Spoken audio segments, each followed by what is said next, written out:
한국 사회 내 장애인 인구 250만 명. 다양한 장애에 따라 차별화된 서비스와 인식이 필요하지만 사회는 오직 장애인이라는 한 가지 시선. 교회 내 인식도 사회와 다르지 않다는 반성 속에 2020년 한국 교회 내 장애인 인식의 현주소를 살펴보자.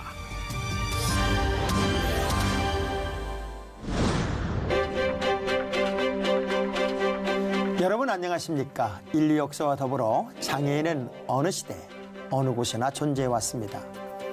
그러나 시대를 불문하고 장애인으로 산다고 하는 것은 참으로 어려운 일이지요.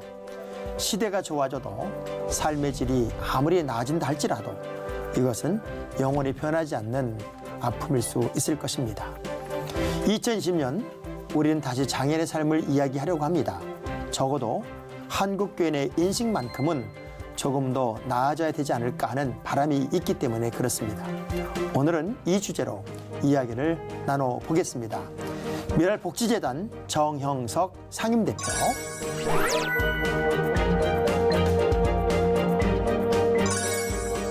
중증장애인시설 양평 아름다운 세상 이미선 목사님,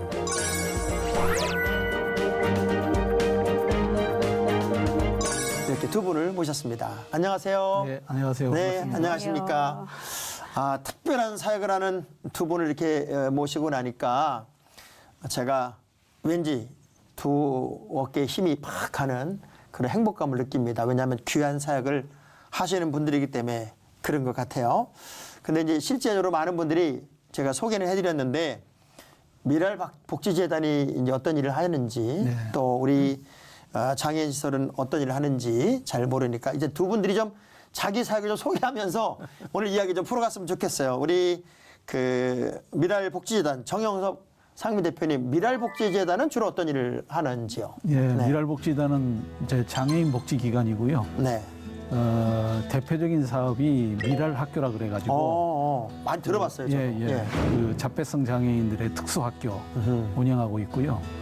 또 학생들이 학교를 졸업한 이후에 갈 곳이 없어가지고 저희가 다양한 시설을 운영하고 있습니다. 예. 또 복지관도 있고 또 공동생활 가정도 있고 또 주간보호센터도 있고 단기보호센터도 있고 또 다양한 그 직업 재활 시설이 있는데요. 대표적인 것이 구딜 스토어라고 미국에서 들어왔습니다. 그러시구나. 구딜 스토어에 장애인들 한 200명 고용해가지고 최저임금을 지급하고 있는 그런 일을 하는 미랄복지단입니다.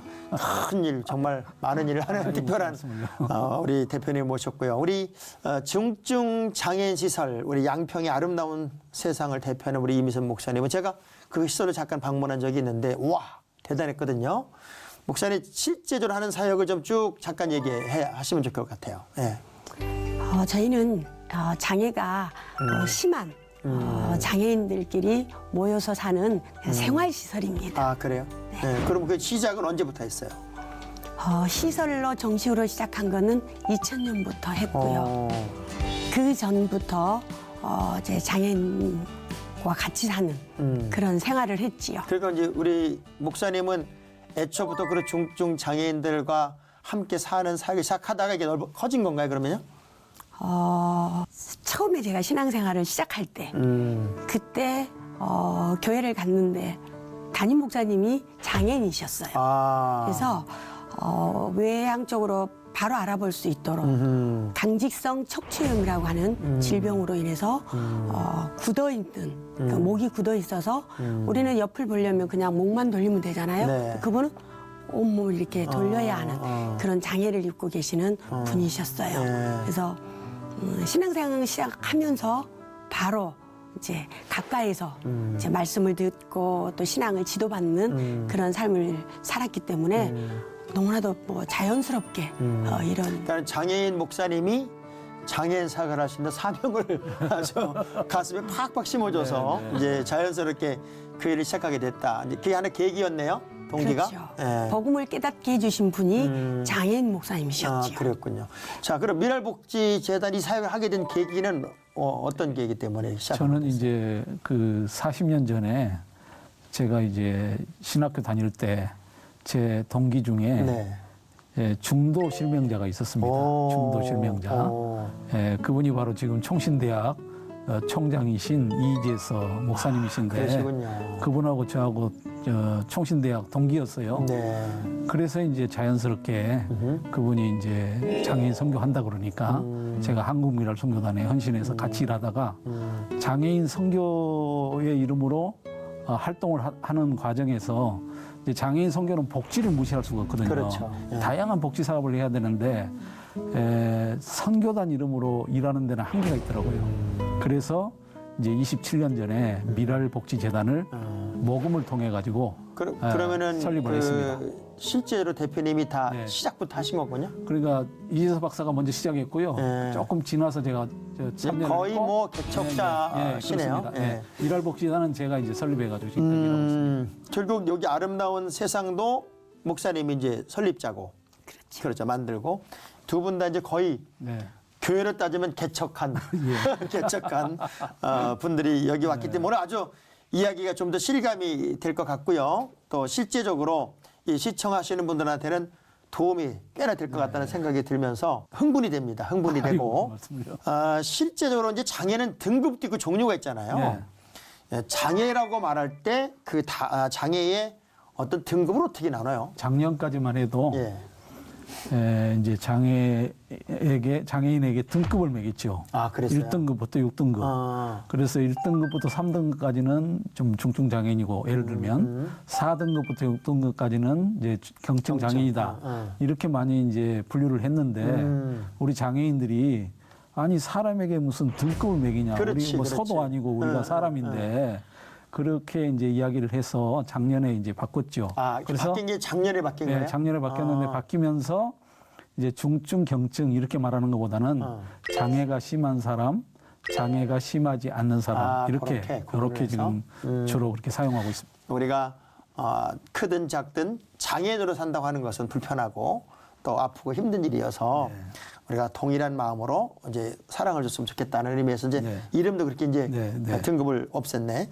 그럼 장애의 국내 지금 현황 종류는 어느 정도 장애인들이 지금 국내에 있어요? 지금 이제 등록 장애인이라 그러죠. 네. 이제 우리나라는 장애인 등록을 하고 있거든요. 등록 장애인이 한 전체 인구의 5%가 약간 넘습니다. 한 260만. 지금? 예. 그러니까 이렇게 실제적으로 이제 등록이 돼 있는 사람. 네, 등록된 사람은 260만입니다. 그런데 이제 유엔에서는 대개 한 10%에서 15%까지 봅니다. 그 나라에. 예. 그렇다고 한다면 우리나라는 반도 안 되잖아요. 그렇죠. 그 이유가 이제 희귀병이라든지 예를 들어서 노인들이 많이 가지고 있는 치매라든지 치매 인구만도 한 70만 되거든요. 그렇죠. 예. 그런데 그분들이 우리나라에서는 장애인으로 분류되지 않습니다. 그래서 장애의 개념이 좋기 때문에 5%지 우리도 이제 다른 그러면 지금 그 치매 장애 아니에요? 장애라고 봐야죠. 근데 장애 등급을 안 매겨줘요? 지금은 그 치매는 장애인으로 보지 않습니다. 아, 그래요? 예, 예. 장애인 법상은 장애인이 아닙니다. 그럼 목사님네는 실제로 들어와 있는 사람들이 어떤 그 육체적인 장애들이 많은 분들인가요? 아니면은 정신적인 장애도 가진 분들이 있나요? 골고루 다 있습니다. 다 있어요. 네. 근데 실제 일을 해보시면 장애인으로서 부모가 감당할 수 없는 사람도 있을 수 있죠. 힘들어도 가정에서 더 장애인 말고 다른 식구들이 다 벅차면서도 어떻게 해서든지 데리고 있으려고 하는 이제 그런 문화 때문에 정작 장애인들은 힘들었죠. 그것도 그렇지만 이제 그 장애인 시설에 대한 부정적인 어떤 뉴스나 또 부정적인 이야기들이 한번 탁 돌면 모든 장애인 시설이나 장애 사회를 감당하는 분들이 우리나라 같은 경우는 죄인 되는 그런 환경이 참 많았잖아요. 뭐 영화도 뭐 있었고 뭐 그래서 우리 아이는 그런 시설에 못 맡겨 이런 문화가 더 강하지는 않았을까. 미라는 어때요? 저희는 이제 그렇게 아까 목사님이 운영하시는 시설을 소위 생활시설이라고 그러거든요. 거기서 의식주가 다 되는 거죠. 근데 저희 미라를 같은 데를 이용시설이라고 그럽니다. 그래서 주로 이제 저희는 자기 집에 있으면서 위탁. 예, 낮 동안에 이제 와서 공부를 한다든지 직장 생활을 한다든지 하고 다시 자기 집으로 가는 거거든요. 그래서 생활시설과 이용시설 크게 두 개로 나눌 수가 있는데 저희는 이제 이용시설이고 목사님네는 이제 생활시설인데. 자, 생활시설은 24시간 케어잖아요. 그렇죠. 예, 예. 그러면 그 생활 시설인 그런 환경에서 목사님 입장에서 정말 잊을 수 없는 사건, 잊을 수가 없었던 사건. 정말 이거는 내가 어찌 보면 내가 아니면 감당할 수 없었을 만큼 잊지 못할 특별한 추억 같은 거 있어요? 사건? 글쎄 많이 있지요. 그런 거는요. 근데 이제 개인적으로 지금 현재 같이 생활하고 있는 사람들도 있고 네. 하기 때문에 굉장히 조심스럽지만 그런 거는 많이 있죠.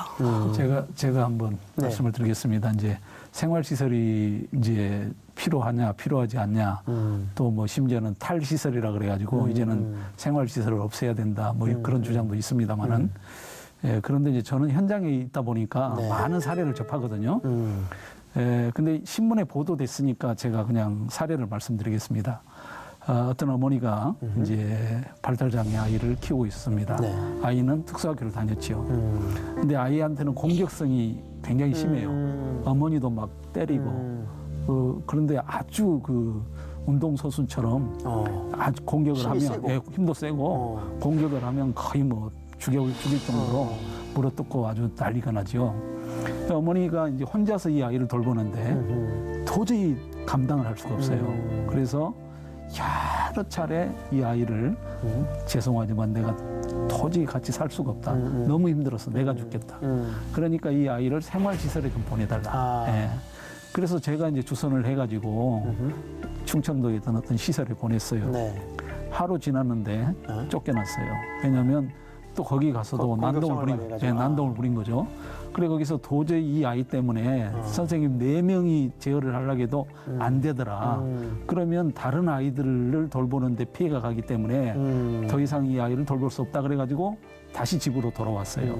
그래서 어머니가 아이 그러면 나는 이제 더 이상 어떻게 내 아이를 돌볼 수가 없는데 내가 아무리 어머니라 그래도 이 아이하고 같이 살 수가 없다. 그래서 할 수 없이 그 담임 선생님이 집에 보내지 않고 학교에서 몇 주 동안 데리고 살았습니다. 네. 예, 그래서 어머니가 조금 회복이 되셨어요. 예, 조금 치유가 일어났어요. 그런데 결국 그 이후에 다시 아이를 이제 선생님이 계속 돌볼 수 그렇지, 없죠. 그렇지. 다시 집으로 갔는데 어머니가 투신 자살을 했거든요. 예, 그래서 저는 이제 그 가정의 그런 어려움을 이해하지 못하고 무조건 엄마가 부모가 돌봐야 된다.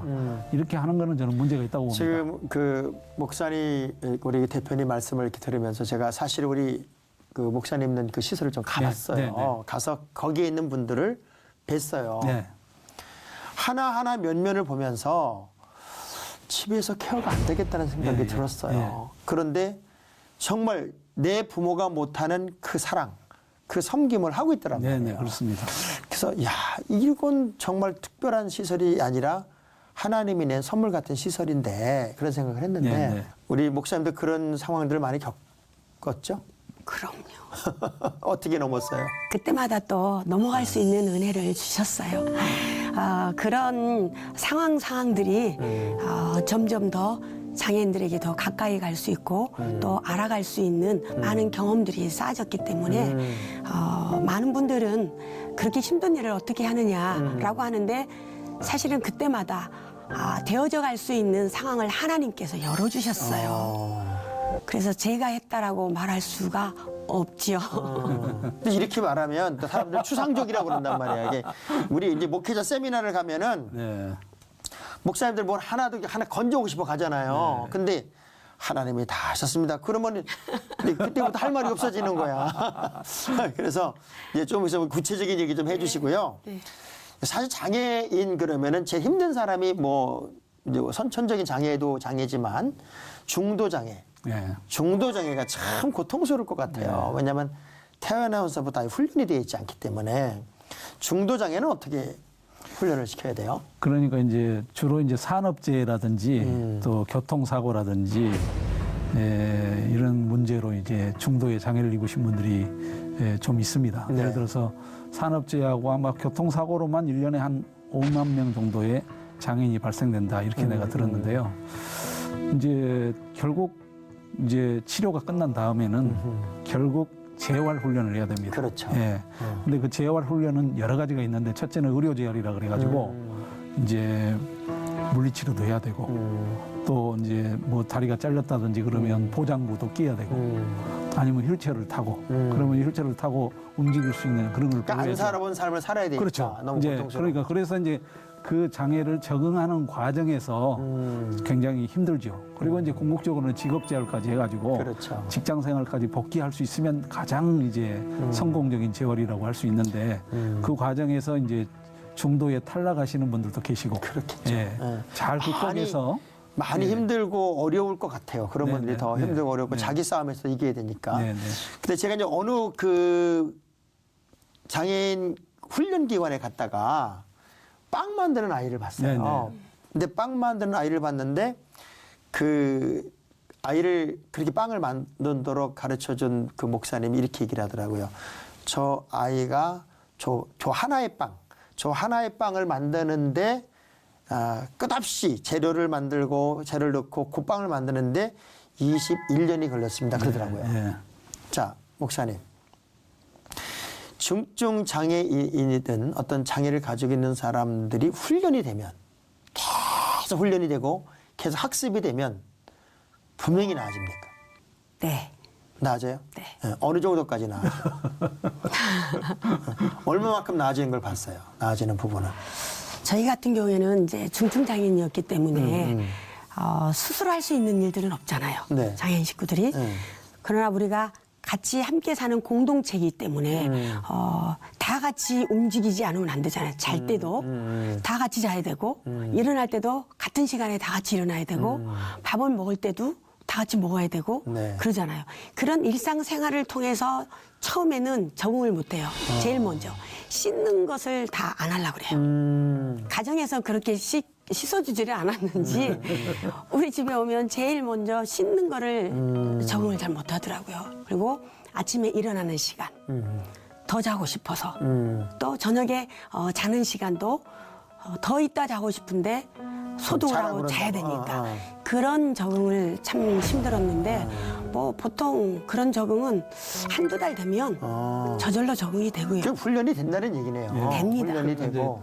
천차만별인 것 같아요. 그래요. 아주 재활이 잘 돼가지고 거의 장애가 없는 것처럼 생활하는 사람도 있는 반면에 아무리 노력하고 아무리 해도 큰 진보가 없어가지고 평생 돌봐야 되는 그렇죠. 그런 사람까지 천차만별이라고 생각하시면 되겠습니다. 근데 몸을 쓸 수 없는 사람은 뭐 어쩔 수 없겠지만 그래도 좀 몸을 쓸 수 있고 또 약간 지적인 어떤 장애를 좀 가지고 있으면 지금 빵 만드는 걸 보고 깜짝 놀란 거예요. 예, 예. 빵 만드는 걸 보고 깜짝 놀랐는데 이 아이가 만드는 빵은 항상 똑같대요, 맛이. 예.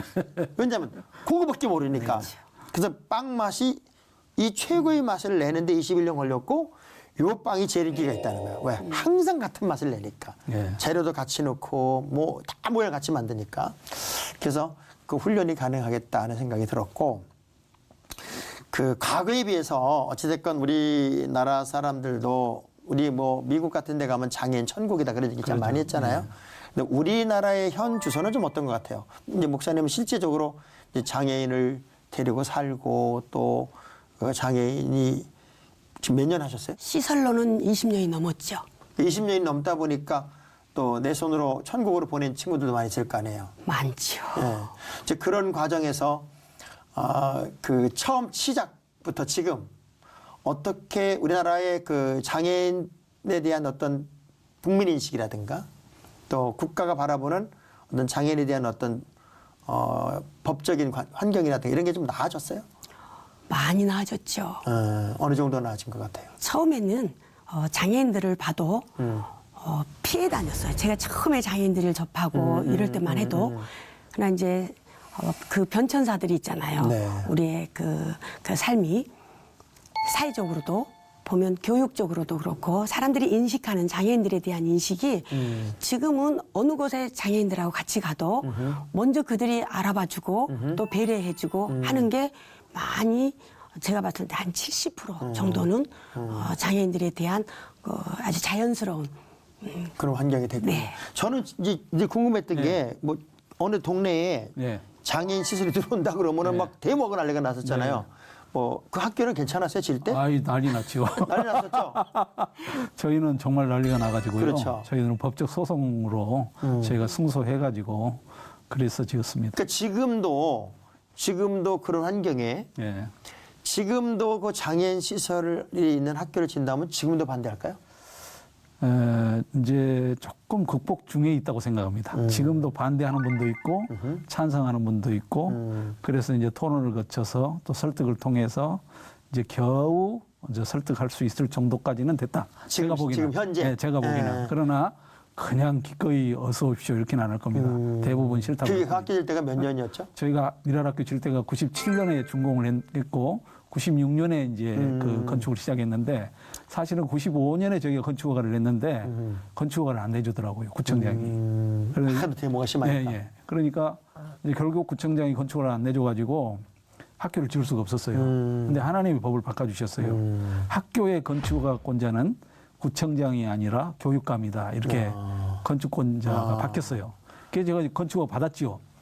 그래서 이제 지려고 그랬더니 몸으로 막는 거예요, 몸으로. 그래서 이제 도저히 안 돼가지고 공사 방해 중지 가처분이라고 하는 법적 소송을 해가지고 거기에 저희가 승소를 했고 승소했다고 해서 지을 수 있는 건 아니었는데 당시에 모든 신문 방송이 저희 문제를 대서특필해주고 또 옹호를 해줘가지고 사회적 이슈로 만들어줘서. 이슈화가 돼가지고 그래서 주민들이 겨우 설득이 됐습니다. 그만큼 사실 인식이라는 거 환경이 예. 내가 볼 때 지금도 그래요. 예, 지금도 그렇다니까요. 지금도 그럴 예, 거예요. 뭐 맞아요. 왜냐하면 감히 내가 살고 있는 우리 동네 집값 떨어지게 이제 그런 문화가 많이 있겠죠. 그래서 목사님은 산속에 들어간 거 아니에요? 그런 것도 있지요. 그죠? 그런데요, 목사님. 그 부동산 값이 하락한다고 하는 거는 그건 편견이고요. 절대 사실이 아닙니다. 그런 적이 없어요. 그냥 막연히 사람들이 그렇게 생각하는 거예요. 저희 미랄학교 질 때도 그런 말이 있었거든요. 네. 전혀 떨어진 적이 없고요. 이 방송 보시는 분들 꼭 기억하세요. 우리 함께 살아야 하는 우리 이웃이고 형제고 딸이고 아들인데 그 아이들이 갈 곳이 없으면 어디다 갖다 버릴 수가 없잖아요. 그 시설을 만드는데 정말 우리가 땅은 주지 못할 망정 사랑이라도 마음이라도 주면 얼마나 좋을까 하는 생각이 들고 저희 교회는 이제 매일 아침 저녁으로 주차장이 꽉 차요, 차로. 네. 왜 차냐면 저희 교회 앞마당에 그 장애인들이 가는 학교 버스가 서요. 아, 그렇군요. 버스가 쓰고 그 엄마들이 다 태워가지고 와요. 네. 그래서 저에게 주차장을 이용하면 어떻겠냐 그래서 아이 감사합니다. 좋다고. 고맙습니다. 그래서 아침 저녁으로 꽉 차면 제가 네. 그 가끔 만나는 분에게 네. 어때요? 요즘은 어때요? 그러면 목사님 살만해요. 감당할 만해요. 네. 그러면서 오히려 이제 대화를 오히려 즐겁게 하는 그런 환경이 되는데 실제적으로 이제 우리나라의 장애인을 좀 새롭게 바라보는 시각을 갖게 된 동기나 계기가 1988년도 올림픽이 있었을 때 장애인 올림픽도 같이 했잖아요. 네네. 그런 거를 기점으로 해서 좀 나아진 건 있을까요? 크게 양대 그 사건이 있었다고 생각해요. 한 번은 1981년 네. 그때가 세계 장애인의 해 유엔에서 정한 세계 장애인의 해였고 그 해에 우리나라가 심신장애자 복지법 지금은 이제 장애인 복지법으로 개정이 됐습니다만은 네, 네. 그 장애인 복지법을 처음으로 만들고 그리고 보건복지부 안에 장애인 전담과가 처음으로 생겼습니다. 그러니까 사실 우리나라 장애인 복지 역사가 제도를 가지고 출발한 거는 1981년이에요. 예, 그래서 이제 그 해에 많은 신문 방송이 장애인의 해를 맞이해서 대국민 홍보를 많이 했죠. 개몽 활동을. 그때 국민들의 인식이 관심이 좀 많이 생겼고. 제가 이제 이 방송한다고 그래가지고요. 네. 성경에는 장애인들이 누가 있을까 한번 찾아봤더니 네. 제일 먼저 떠오르는 사람이 무비보셋이더라고요. 예, 그렇죠. 예, 무비보셋은 양다리를 다 못 썼으니까. 그런데 요나단의 아들이기도 하고 다윗이 나중에 정권을 잡은 다음에 그 사울 가문에 사람이 있느냐 물어봤고 찾아낸 사람이 요나단의 아들이었단 말이죠. 항상 밥 먹을 때 내 생에서 같이 먹자. 진짜 그때 당시 다윗이 편견 없이 네. 그 심한 중증 장애인이죠. 장애인을 침상에서 같이 밥을 먹게 할 만큼 예우했다 하는 이야기가 굉장히 감동적이었어요. 굉장히 감동적이었어요. 그들의 육신을 위한 봉사를 했더라고요. 네. 근데 그들은 제 영혼이 참으로 건강하고 정말 튼튼하게 자랄 수 있는 귀한 분들이었어요. 기능적인 차이 외에는 없거든요. 아, 똑같은 사람입니다. 그럼요. 그리고 실질적으로 같이 만나서 대화해보고 같이 살아보면 둘 똑같아요. 생명을 가진 존재는 하나님의 아들이고 하나님의 딸이고 우리가 구분할 이유도 없고 구분돼서도 안 된다.